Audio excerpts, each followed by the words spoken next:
Thank you very much. My fellow Americans, as President of the United States, my highest obligation is to ensure the safety and security of the American people.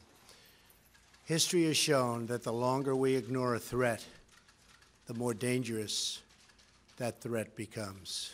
For this reason, upon taking office, I've ordered a complete strategic review of our policy toward the rogue regime in Iran. That review is now complete.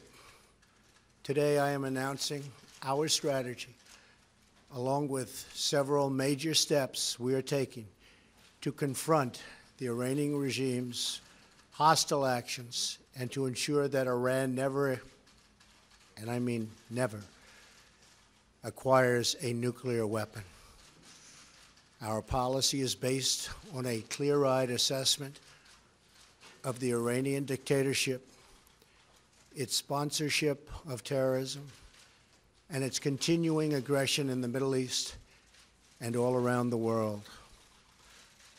Iran is under the control of a fanatical regime that seized power in 1979 and forced a proud people to submit to its extremist rule. This radical regime has raided the wealth of one of the world's oldest and most vibrant nations and spread death, destruction, and chaos all around the globe. Beginning in 1979, agents of the Iranian regime illegally seized the U.S. Embassy in Tehran and held more than 60 Americans hostage during the 444 days of the crisis. The Iranian-backed terrorist group Hezbollah twice bombed our embassy in Lebanon, once in 1983 and again in 1984. Another Iranian-supported bombing killed 241 Americans, service members they were, in their barracks in Beirut in 1983. In 1996, the regime directed another bombing of American military housing in Saudi Arabia, murdering 19 Americans in cold blood.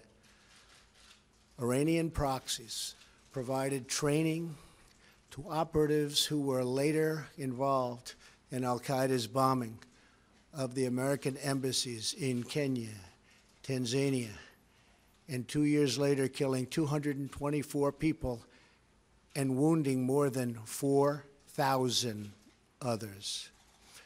The regime harbored high-level terrorists in the wake of the 9/11 attacks, including Osama bin Laden's son. In Iraq and Afghanistan, groups supported by Iran have killed hundreds of American military personnel. The Iranian dictatorship's aggression continues to this day. The regime remains the world's leading state sponsor of terrorism and provides assistance to al-Qaeda, the Taliban, Hezbollah, Hamas, and other terrorist networks. It develops, deploys, and proliferates missiles that threaten American troops and our allies. It harasses American ships and threatens freedom of navigation in the Arabian Gulf and in the Red Sea. It imprisons Americans on false charges, and it launches cyber attacks against our critical infrastructure, financial system, and military. The United States is far from the only target of the Iranian dictatorship's long campaign of bloodshed. The regime violently suppresses its own citizens. It shot unarmed student protesters in the street during the Green Revolution. This regime has fueled sectarian violence in Iraq and vicious civil wars in Yemen and Syria. In Syria, the Iranian regime has supported the atrocities of Bashar al-Assad's regime and condoned Assad's use of chemical weapons against helpless civilians, including many, many children. Given the regime's murderous past and present, we should not take lightly its sinister vision for the future. The regime's two favorite chants are death to America and death to Israel. Realizing the gravity of the situation, the United States and the United Nations Security Council sought over many years to stop Iran's pursuit of nuclear weapons with a wide array of strong economic sanctions. But the previous administration lifted these sanctions just before what would have been the total collapse of the Iranian regime through the deeply controversial 2015 nuclear deal with Iran. This deal is known as the Joint Comprehensive Plan of Action, or JCPOA. As I have said many times, the Iran deal was one of the worst and most one-sided transactions the United States has ever entered into. The same mindset that produced this deal is responsible for years of terrible trade deals that have sacrificed so many millions of jobs in our country to the benefit of other countries. We need negotiators who will much more strongly represent America's interests. The nuclear deal threw Iran's dictatorship a political and economic lifeline, providing urgently needed relief from the intense domestic pressure the sanctions had created.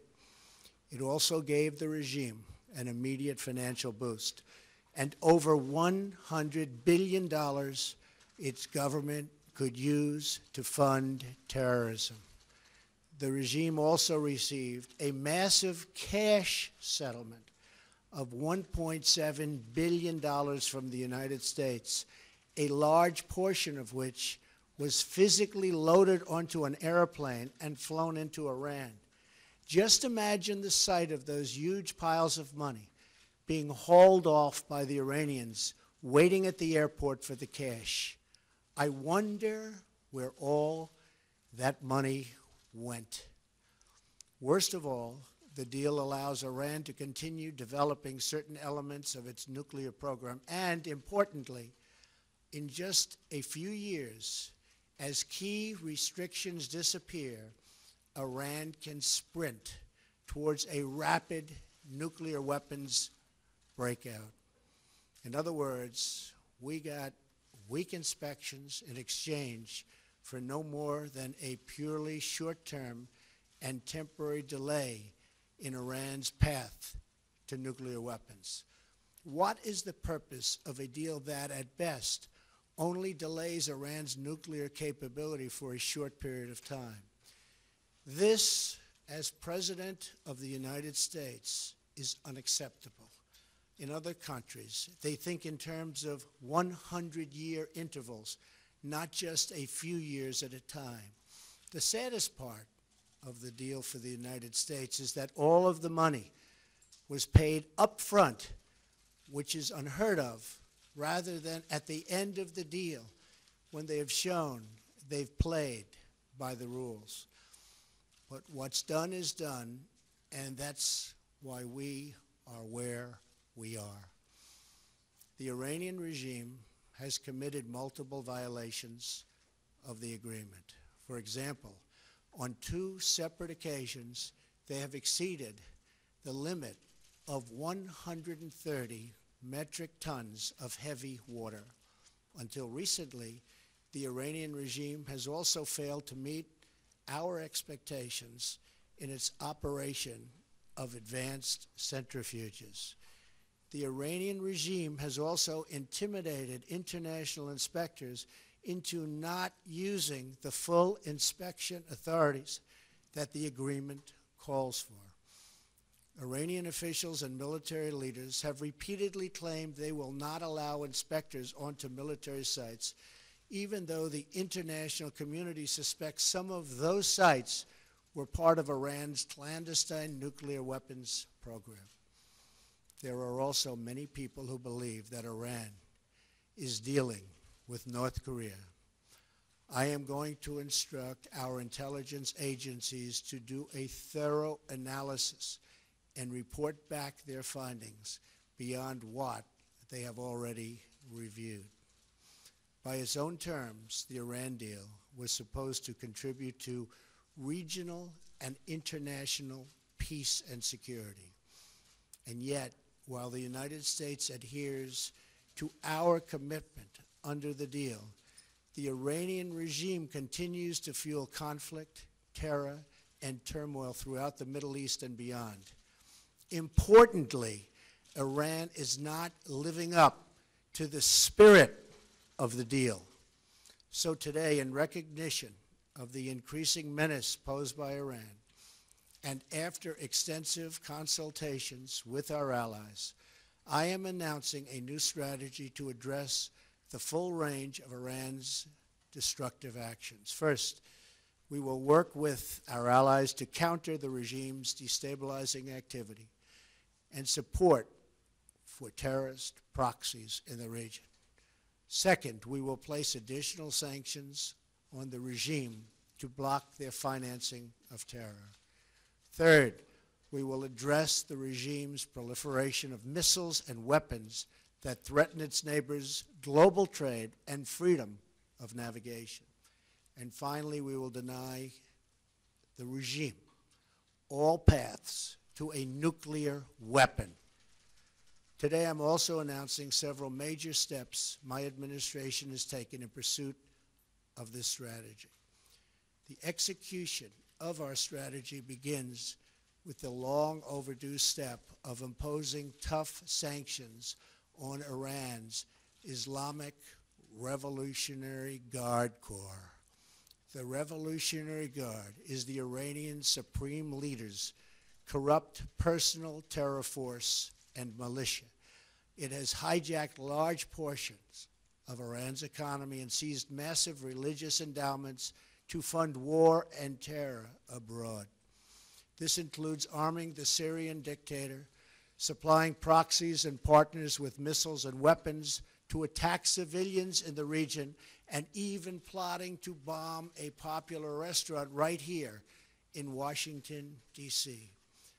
I am authorizing the Treasury Department to further sanction the entire Islamic Revolutionary Guard Corps for its support for terrorism and to apply sanctions to its officials, agents, and affiliates.